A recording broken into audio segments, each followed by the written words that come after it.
The crack of gunfire split the air as the Civil War raged across the battlefield. Smoke billowed from cannons, and the cries of wounded soldiers echoed through the chaos. In the White House, President Abraham Lincoln stood firm, a leader burdened by the weight of a fractured nation. He had risen from humble beginnings to become the 16th President of the United States, guiding the country through its bloodiest conflict with unwavering resolve. As the war tore America apart, Lincoln's vision of unity and freedom would define his presidency and cement his legacy as one of the greatest leaders in history. Welcome to History in a Hurry. I'm Professor Malcolm Mazur, and in this episode we will learn about Abraham Lincoln. Abraham Lincoln was born on February 12, 1809, in a small log cabin in Hardin County, now LaRue County, Kentucky. His family was poor and his childhood was marked by hardship. When he was just 9 years old, his mother, Nancy Hanks Lincoln, passed away from milk sickness, a devastating loss for young Lincoln. His father, Thomas Lincoln, later remarried, and Lincoln developed a close bond with his stepmother, Sarah Bush Lincoln, who encouraged his love for learning. Despite having little formal education, Lincoln was a voracious reader, teaching himself through borrowed books and self-study. As a young man, Lincoln moved to Illinois, where he worked various jobs, including rail splitting, storekeeping, and surveying.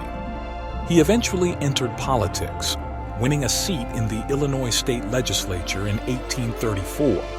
He soon studied law and became a successful attorney, known for his sharp intellect and persuasive speaking skills.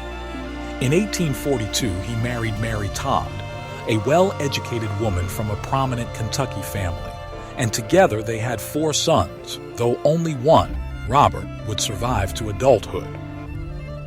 Lincoln's political career gained momentum when he was elected to the U.S. House of Representatives in 1846. He opposed the Mexican-American War and took a strong stance against the expansion of slavery, an issue that increasingly divided the nation.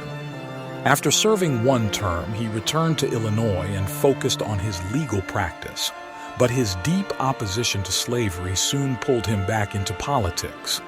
The passage of the Kansas-Nebraska Act in 1854, which allowed territories to decide on slavery, reignited Lincoln's political ambitions. He joined the newly formed Republican Party and quickly became a leading voice against slavery's expansion. In 1858, Lincoln gained national attention during his debates with Stephen A. Douglas in their race for the U.S. Senate. Although he lost the election, his eloquent arguments against slavery made him a prominent figure in the Republican Party. In 1860, he won the party's nomination for president and, despite a divided electorate, was elected as the 16th President of the United States. His victory, however, triggered an immediate crisis. Southern states, fearing his policies would threaten slavery, began seceding from the Union. By the time Lincoln took office in March 1861, the country was on the brink of civil war. The Civil War erupted in April 1861 when Confederate forces fired on Fort Sumter in South Carolina. Lincoln responded decisively, calling for troops to preserve the Union. Over the next 4 years, he led the nation through its most devastating conflict, facing immense challenges both on and off the battlefield. He struggled to find capable generals, endured political opposition, and managed the war's economic and social strains. Despite these hardships, Lincoln remained steadfast in his commitment to reuniting the country. A turning point in his presidency came on January 1, 1863, when he issued the Emancipation Proclamation, declaring that enslaved people in Confederate states were free. While it did not immediately end slavery, it shifted the war's focus to a moral crusade against slavery and allowed black soldiers to join the Union Army. The document strengthened support for the Union cause both domestically and internationally, ensuring that European powers would not recognize the Confederacy.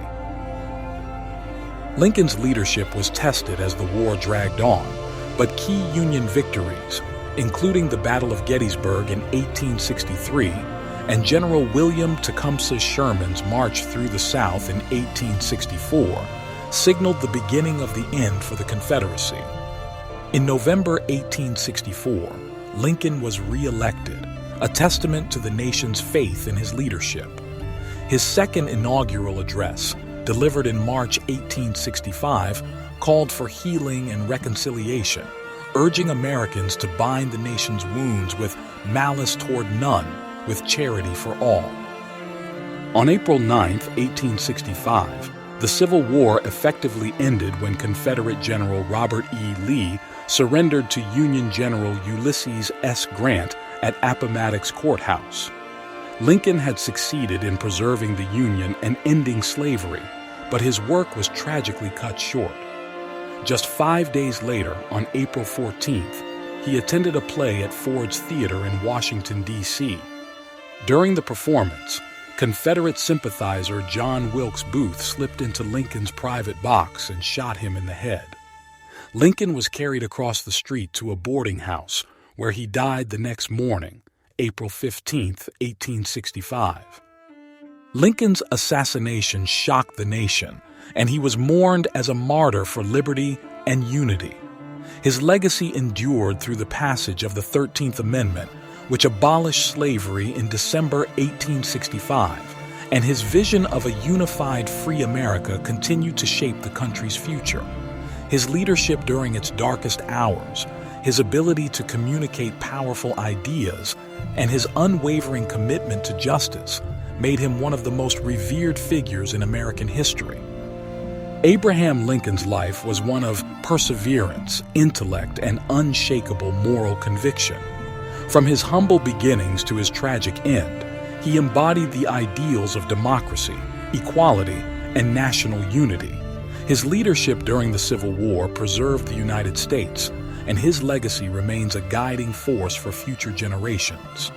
In the annals of history, few leaders have left such an indelible mark as Abraham Lincoln, the president who saved the Union and redefined freedom in America. Thanks for racing through history with us on History in a Hurry. If you enjoyed today's quick dive into the past, don't forget to like, subscribe, and hit that notification bell so you never miss a fast-paced trip through time. Please reply in the comments with ideas for our next history lesson. See you in the next one.